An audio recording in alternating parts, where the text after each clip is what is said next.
it's either that or it's that. But I've tried both, so probably it's recording. Right, good. Sweet. It's Dreamcatcher. It's FoxTrot, the Zerg, in the top left, and it's Goose, the Terran, in the bottom right. So Dreamcatcher in TVC is traditionally a very good map for the Terran, and the reason for that is because it's very easy for the Terran to apply a lot of pressure on the Zerg third. So the third by default would come down here. And this wall is the key, really. Siege tanks positioned behind this wall. Look at this little nook. It's literally just designed for a siege tank to sit and be obnoxious. So you can get siege tanks in behind the wall with a handful of marines, medevacs to support. The medevacs give you sight over the top of the wall, and the siege tanks just fire on the stuff that's in here. So it's very hard for the Zerg to hold this position. Zerg likes open spaces. It doesn't like cliffs. The Zerg swarm likes to surround things. So if you can keep the siege tanks in by that wall with a little bit of stuff next to them to keep the lings off them, it's very hard to get the Terran out of there. So those positions here and here, those are your choices for your third expand, and both of them are very easily sieged up by the Terran. So in Terran land, we've got this double supply depot opening that we saw before from Goose, and 2 barracks being built, along with gas just finishing up. So let's see if we're going to get a tech lab this time. I hope we are. Meanwhile, the pool is finished for FoxTrot, and gas is being mined. So we've just passed the 100 gas now, and straight away, straight on it. Yeah, that's what we like to see. No messing about. Metabolic boost is being researched. So at this point, I mean, there's all sorts of Zerg builds. If you are doing a Speedling build, it's actually reasonably common to you would drone up to 13 workers with 3 in the gas, and you literally pull the workers out of gas when you get to 100, so that you've got 16 mining minerals. And you've just got enough gas for your speed, and then you don't worry about gas for a while, and you know, drop hatches and pump out Speedlings. But a second gas has come down, so there is some thought to the future happening here. This isn't going to be like just a massive Zergling all in. And of course, against Terran, it's tricky. That doesn't look like a complete wall. That looks like a gap. That is a gap. Right, good. Don't leave a gap. Don't. Because if the Zerglings come, that is all sorts of problematic for you. So you really want to close these gaps. Yeah, that's a Zerg player's dream, isn't it? To turn up at the Terran wall and find that, oh look, there's a gap. Yeah, I'm in. Right, good. I'm a bit curious because speed has finished, and it was a very quick speed, very on it to get the speed. But where are the lings? There are none. So I don't know. I get, you know, this is like higher level tactics, really, isn't it? Special tactics. Special tactics, in as much as you know, don't build things until you need them. If you've spent some gas, if you've spent some money, you want to get some return from that. Otherwise, those were workers mining gas that didn't need to be, when you could have spent that on something else. So if you weren't going to use it, why rush to do it, really, is the question. Why get that fast pull out if you're not going to build the lings? Why not instead build this hatchery a bit sooner, so that whatever end point you've got in mind, whether that's hive tech or lair tech, you get to all the sooner. Anyway, workers now being transferred into the natural, and we're going to see a big income advantage for our Zerg player before too long. And in fact, there's already a substantial advantage. This men must not be. Oh no, only 9. Only 9 workers mining here in the men, and none in production, look. So how are you possibly going to afford to pump units out of all of these racks? I mean, there's, you know, 2, 4, 5, 6 Marines at a time you can build, but you can't afford to build 6 Marines at a time when you've only got 8 workers mining. Look at your minerals. It's miserable. So look, for a start, these guys Get them back to work. This fella. There's loads of them. They're everywhere, just hanging about, lazy slackers. So get them involved, because you're going to need it. And another reactor coming down. It's all well and good having the production facilities to build all these Marines, but you're going to need the money as well. So I want to see these workers back at work. To be honest, this is beginning to stress me out a little bit.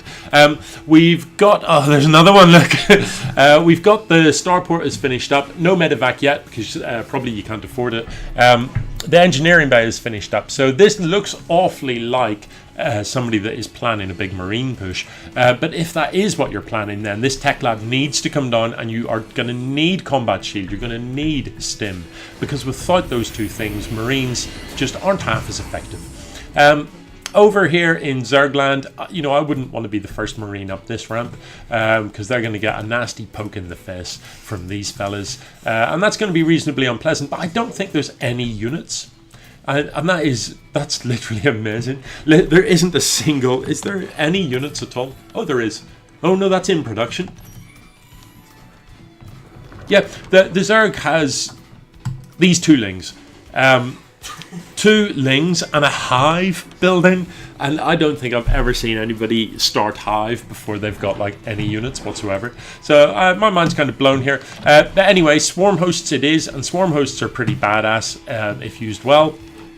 And to be honest, even if used badly, swarm hosts are pretty badass. You've got to be a bit careful. The recharge time is very, very long indeed. Look, 43 seconds. So they fire these locusts, and the locusts live for 18 seconds and can do an awful lot of damage, and they're free. And if you've got, 10 of these swarm hosts, that's a lot of locusts for your opponent to deal with. The locusts fly, but land to do damage. So if you park your swarm hosts here, for example, here, you can, as long as you've got sight from an overlord or something, you can fly the locusts into your opponent's base, and they're just doing damage all day long. And what's your opponent going to do about it? Because it's a long, long walk around to try and take out the swarm hosts. By the time you get there, they've long gone. And so, what do? You trade units with locusts, and those locusts are free. So these swarm hosts can definitely be super valuable, but you need more than 2. 2 swarm hosts doesn't really achieve much. They work like most things in Zerg. They work in terms of numbers. You work by having a phenomenal number of them. So certainly I'd want to see, as a minimum, sort of 6 or 8 swarm hosts, and ideally more like 12, to really get, because you can focus down whole buildings. A single volley from 12 swarm hosts focusing down a command center or something like that is just devastating. Yeah, cool. So let's check that income tab again. Look at the imbalance here. The Zerg is smashing it income-wise.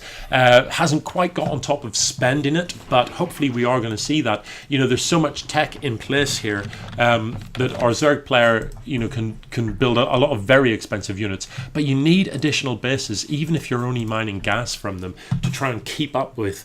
Again, talking of imbalance. Look at that. 2,000 minerals, but only 73 gas. You need to get sort of 6 or 8 gas geysers up to match that mineral income, because things like ultralisks are awesome. I do like an ultralisk, but 150 gas a piece is pretty brutal, so you will grind through money and gas very quickly building ultras. 150 a piece. What am I talking about? They're more than that. How much is an ultra? 200 gas a piece. The painful thing about ultralisks, it says here that an ultralisk costs 200. It actually costs 200, because you need an overlord per ultralisk, essentially, which is ouchies, isn't it? Ouchies. But once you've got this chitinous plating upgrade plus 2 armor, if you can get your ultralisks upgraded in your evo chamber to plus 3, and then an additional plus 2, your armor out of control. They have 1 stock because they're an armored unit, so that gets you up to how many is that, like plus 50 or something. That means that like marine fire literally just bounces off them. they don't even feel it. They don't even know that it's happening. So it takes just huge numbers of Marines to gun down Ultralisks. They are nasty things. And of course they do splash damage, even though it's melee. So they will run up to a horde of Marines and just cut them down so quickly. Very tough units indeed. And very hard to deal with. If you are a Terran player. If you are a Terran player and you're watching this and thinking, go on then, how do I deal with them? There's a few things you can do. Liberators are incredibly effective against Ultralisks, but you need a reasonable number of them. Liberators do huge amounts of damage in single shots, and so Liberators are generally the way to deal with those. Combined with Ravens, the Raven fires a missile that is an armor shredding missile, so it basically strips all of the armor off the Ultralisk. So a combination of those armor shredding missiles on the Ultralisks mean that the Marine fire will take them down pretty quickly, combined with Liberator fire, like 500 health, savage. Okay, so 2 new bases for the Zerg player here, and I'd like to see the gases go down just straight away. Don't worry about mining minerals, you've got loads of minerals. Mine gas from those, transfer these workers across, get another one in gas there, get this research going on, you need that, and you need 2 Evo chambers as well. Okay, in Marineland, what do we need to happen? We've got a pretty defensive setup here. These siege tanks, I would siege them up. Why not? Unless you're going to be out on the map scouting, so that you know if stuff is coming, why wouldn't you have these siege? And you're not scouting, so just siege them up. And that way, if stuff turns up when you're not looking, it just gets pasted. Yes, things are happening. We are getting there. So if I take a look at the army supply, it's remarkably even. But which army do I favour?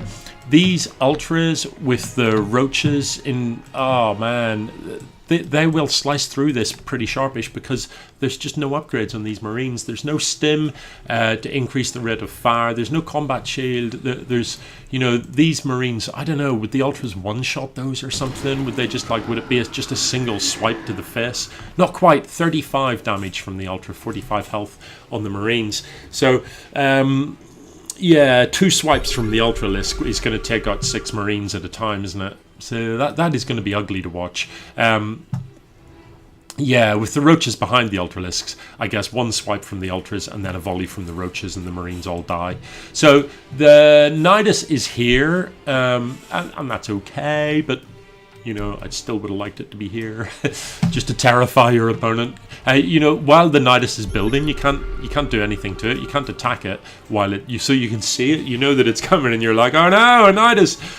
But there's not much you can do. You've just got to wait and see whether or not your opponent sends units out. So you can even use that as just a sneaky tactic. You can have all your stuff parked just out of sight at the bottom of the ramp here. Throw the Nidus here, and of course your opponent is obliged to send their stuff over in case the Nidus starts spilling out Banelings. So then you just walk up the ramp uncontested. Right, we're about to see what is up here. The tanks aren't sieged. I'd like the Banelings to be at the front with the roaches at the back. The roaches are... Oh, there's the Baneling Connects, and the Baneling Connects are good. There isn't much left for the Terran player, and these Ultralisks are going ham. These swarm hosts don't know why they're there. We're supposed to be at the back. But I don't know, the tanks are still holding strong, but I think the Zerg is going to push through, even though everything was in the wrong order. This Ultra at the back literally hasn't fired a shot. He's just been trying to get past people, going, hey man, can I have a go? Pull him back, he's going to, no! Fragged! That tusk went a really long way. Planetary fortresses are badass, but not when there's Ultras munching them. Nom, nom, nom. Ultras just, look at them go. This guy 7 kills, this guy a couple of kills. Hard as nails, those Ultralisks, aren't they? So even with that number of Marines and siege tanks behind it, the Ultras pretty much just plow through. The next time you're doing an attack by that, take a second before you attack to just put your units in the right order. So you want the Banelings to go first. You want a couple of Lings in front of the Banelings to soak up siege tank fire and Widowmine shots. Literally, they're sacrificial. Then the banelings go in to impact and detonate. Then you have your ultras, because they're the melee units, and then at the back you have the roaches shooting over the top of the ultras. So it only takes a second to kind of arrange everything before you then A-click it. So our Terran player does finally clean this up, but you know how much damage has been done. There's 6 workers effectively mining here in the main. The natural is gone. The army supply looks even, but look at the bank here, 6,000 to 50. And let's have a quick look at the production tab. Look, there's 6 units for each player in production, but I know which 6 I'd rather have. It's going to turn ugly pretty quickly here, isn't it? So chitinous plating must have got done without me. Oh, look, 10 ultras in production. I mean, that is a mauling just waiting to happen. So it is just going to be an A-click for the win, I suspect. Now, as soon as these ultras come out, I would literally just be A-clicking them across the map. The Terran fancies his chances, and he's going for it. Now, he does have these 3 tanks, and, you know, tanks are good against ultralisks. You don't generally want the tanks sieged up if all you're playing against is ultras, because the splash damage won't really affect ultralisks because of the armor. It doesn't do anything, so there's no additional damage done by splash, and actually the DPS from a tank is higher when it is unsieged because the rate of fire is so much quicker. Yes, so you know, siege tanks, they're good against ultras, but the Marines are just going to melt. Where are the rest of the ultras? I only see, to be honest, 4's enough. If they were attacking, and now they are, so I think they're just going to munch through all of. There's a tank in the medevac. Yeah, well, he's safe. You can't shoot up, don't get me. So long, suckers. I'm going home. But look, if you're the Zerg player, why don't you just literally highlight these why are they going back up here? There's no one to. Oh right, I see. Good, better. You know, it's literally A-click for the win, isn't it? It is A and click, and then just sit back and behold the joy of the Ultralisk. You've got a huge economy. You know, you're still not mining nearly enough gas. You've got a massive sort of... I know it's only 10 units, but trust me, that is a massive army. You know, like the army supply is 72, and there's only this many units. It's ridiculous. Yeah, so these guys are just going to march up the ramp and win. Nom, nom, nom, nom, nom. I wouldn't... You don't want to be one of those Marines, do you? That's not where you want to be. That tank had the worst time ever. Literally surrounded by Ultralisks. Just, who are you? I'm a tank. I'm pretty sure we eat you. Yes, that's it. Where's the GG, please? Where's the GG? This guy's still... Hello! Run! Oh, I thought we were going to see some pro-like micro where the tank drops down, fires, and then back up into the medevac. But well, we saw half of that. Halfway to pro micro. Right, decent. So it's 1 game apiece. Yeah, let's crack on to game 3 like bosses.